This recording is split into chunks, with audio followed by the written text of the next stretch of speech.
Bienvenue pour ce nouveau compendium.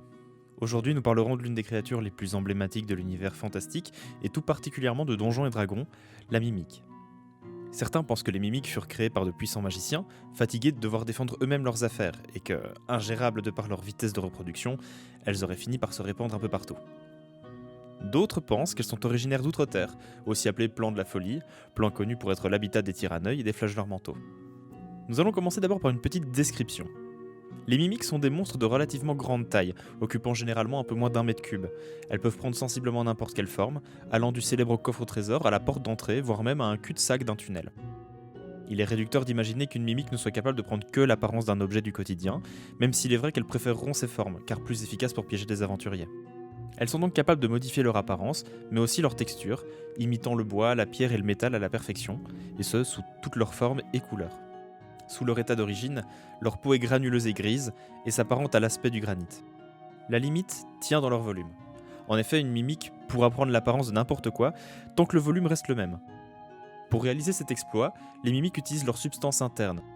Elles pompent un liquide pigmenté marron ambré des organes musculaires internes à travers leur réseau de vaisseaux capillaires. Tandis que le pigment donne l'apparence de la matière, les capillaires en donnent donc la texture. La peau des mimiques est recouverte de capteurs photosensibles leur permettant de détecter une proie à plus de 30 mètres de l'obscurité. C'est pourquoi les mimiques sont donc très sensibles à la lumière et iront toujours se loger dans des lieux sombres. Il est même possible de les rendre aveugles avec des sorts de lumière. Étant des créatures solitaires, les diverses ruines et galeries souterraines font donc office de lieu de vie parfait pour la mimique. Toutefois, elles partagent souvent leur lieu de vie avec d'autres espèces, jugées comme utiles à leur survie. Survivre, c'est tout ce qui compte pour une mimique. Elles n'ont pas d'envie, pas d'ambition, pas de société à proprement parler. À noter qu'il y a une exception à cette règle et nous en parlerons plus tard. Cependant, vous serez surpris d'apprendre que les mimiques communes sont toutes capables de parler le commun. Vous pourrez donc tenter la diplomatie en apportant de la nourriture en échange de précieux renseignements glanés grâce à son exceptionnelle discrétion. Notez toutefois qu'elles sont dénuées de code moral et ne s'intéressent pas le moins du monde à la culture ou aux religions. Quant à cet aspect de société dont on parlait plus tôt, il existe donc une exception. Très rarement, les mimiques établissent une large colonie dans laquelle elles communiquent toutes télépathiquement, dans leur propre langage. Les mimiques ayant grandi dans ces colonies conservent leur lien télépathique avec celles-ci, même une fois parties. Les mimiques sont très bien équipées pour piéger mortellement leur proie. Elles attaquent leurs victimes à l'aide de pseudopodes recouverts de colle pouvant faire jusqu'à 1,50 m. Une fois agrippée, la proie n'a que très peu de chances de pouvoir s'enfuir. Il en résulte une morsure au croc acéré et à la salive acide, lui permettant de dissoudre rapidement ce qu'elle mâche. Elles sont aussi capables de produire un liquide sentant la viande avariée pour attirer de petits charognards pour se nourrir.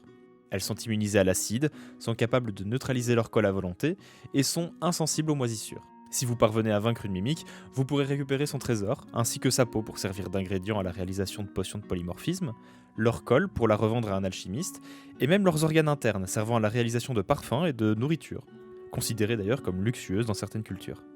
Il existe d'autres variantes de la mimique. Là, nous discutions de la mimique commune, mais il existe aussi la mimique tueuse, 50% plus grande que la commune mais incapable de communiquer.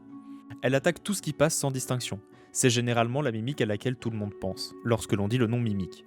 Le miméku, cauchemar des aventuriers, cette variante de mimique prend l'apparence d'une pièce d'or et s'en nourrit constamment, consommant petit à petit les richesses du groupe.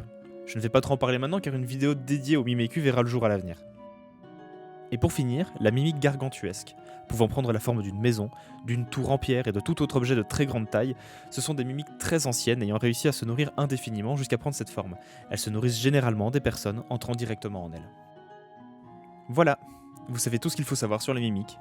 N'hésitez pas à mettre un j'aime et à vous abonner si cette vidéo vous a plu, ainsi qu'à me suivre sur Twitter et Twitch, où je stream occasionnellement. Je vous invite à mettre en commentaire ce dont vous souhaiteriez que je parle dans un prochain compendium, et d'ici là, prenez soin de vous. À la prochaine.